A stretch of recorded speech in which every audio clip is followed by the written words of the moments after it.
How did it all start?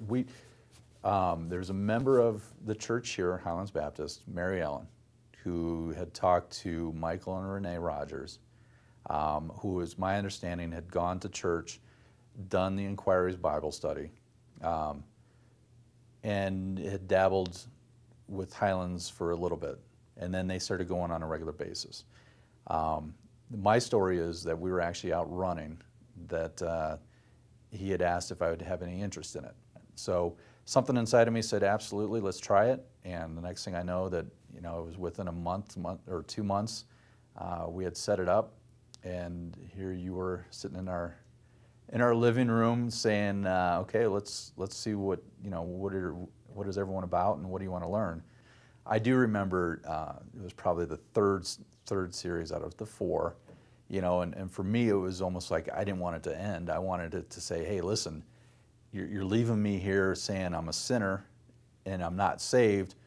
You can't go away and come back a week later and tell me, okay, well, here's how you can be saved, and here's the answer. Not saying that we're looking for an immediate answer, but I do remember specifically it was about like the 3rd week that it was like, okay, great, we're going to see you next week. And it's like, no, we don't want to see you next week.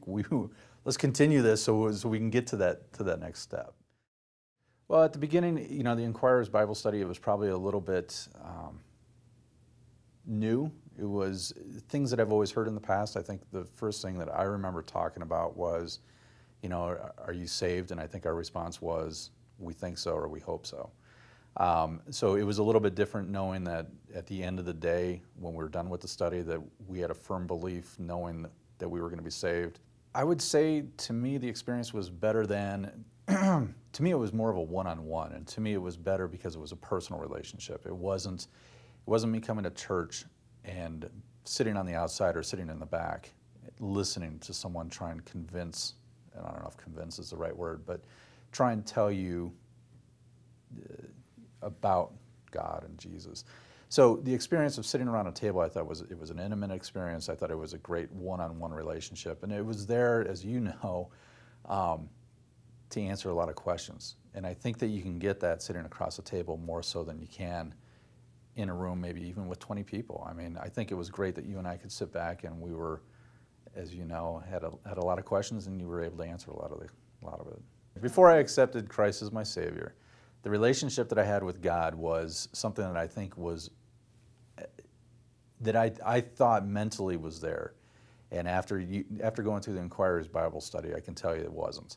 Since the Inquirer's Bible study, I firmly know where I will be, that I'm going to be in heaven, that Christ is my Savior. I firmly believe that I need to continue growing. Before that happened, there was no growth. It was, I knew who, or at least I thought I knew who God was. At least I thought, I knew who Jesus was.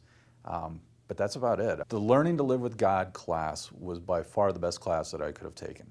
So the Inquirer's Bible study got the ball in motion. The Learning to Live with God took dedication.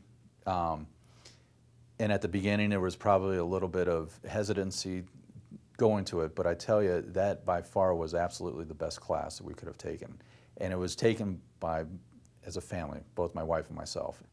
I think that the training helps because there's only so much a pastor can do. There's only so many people you can connect to. If you can train the people within the congregation, within the church, to help disciple, it's that many more people you're going to go out and be able to reach. Whereas I think, if you're a pastor, you're one person, and there's only so many people you can reach. Whereas if you have 10 people below you or with you, then it's 100 people you can reach versus those 10. The chain of events is basically, the power of, the exponential power of, you teach one person, they teach 2 people, they teach 4 people. So that is kind of how it went from Mary Ellen to Michael and Renee to myself and my wife Monica. And we are definitely talking to other people to see if they want to do the same Inquirer's Bible study.